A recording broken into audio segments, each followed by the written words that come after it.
10 minutes later, Cecilia was picking at the remains on her plate, breakfast now resting happily in her stomach, when she was distracted by Hester climbing up on her chair. Hester cleared her throat and wiped her sticky hands on her pyjamas, and through a mouth smudged with raspberry jam was about to speak when Cecilia interrupted her. "What are you doing?" she asked. Hester, even at the tender age of 8, fancied herself as a bit of a scholar, and found any occasion when people were gathered together as a chance to recite a poem or a speech she had prepared earlier. She was going to write speeches for a politician when she grew up. Hester unfolded a small piece of paper and began orating. "We are gathered here today—" "You pinched that. That's not your writing," heckled Cecilia. Hester continued undeterred.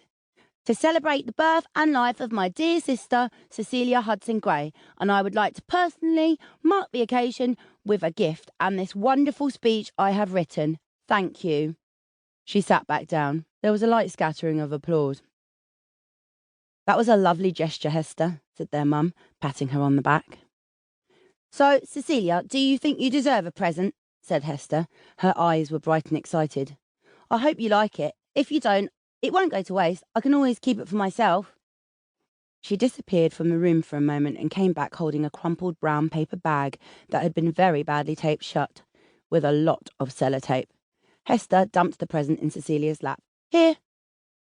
Cecilia could see how excited she was, but knew that Hester had previous as far as presents were concerned. For Christmas, she'd given her a broken alarm clock from the 1970s. "Oh, it's heavier than it looks. Thanks, Hess." When Cecilia finally managed to open the present, it was surprisingly marvellous. Hester had saved up her pocket money. That is, she'd used what was left of her pocket money after she'd bought herself a new fountain pen to buy a vintage marble from the old bric-a-brac store down the road from their granny. She had seen it one afternoon when she and Granny had gone into the shop for a snoop. There was something magical about the way it caught the light, and Hester and Granny had decided that it was super special and that Cecilia simply had to have it for her birthday. The marble was large, not quite as big as a tennis ball, but on the way there. It had an oily layer on its outer surface onto which a pattern of silvery white markings had been etched. When Cecilia held it up to the light, she could see through a chip on its surface into a misty white centre with a constellation of silvery sparkles. It had an enchanting way of reflecting the colours around it, catching the pink on Cecilia's pyjamas and the umber in Hester's eyes. "Wow, cool. Looks like the universe, doesn't it?" Hester said. Cecilia stared at it. "Yeah, thanks, Hess. It's gorgeous." Cecilia secretly thought that she was getting a bit old for toys, but in this case she'd make an exception.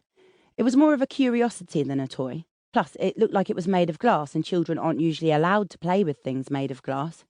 She was definitely old enough to look after something fragile. "Let's have a look, Missy," said her dad, holding out his hand. "Caw, that's a corker, that is. Hess, nice one." And they high-fived.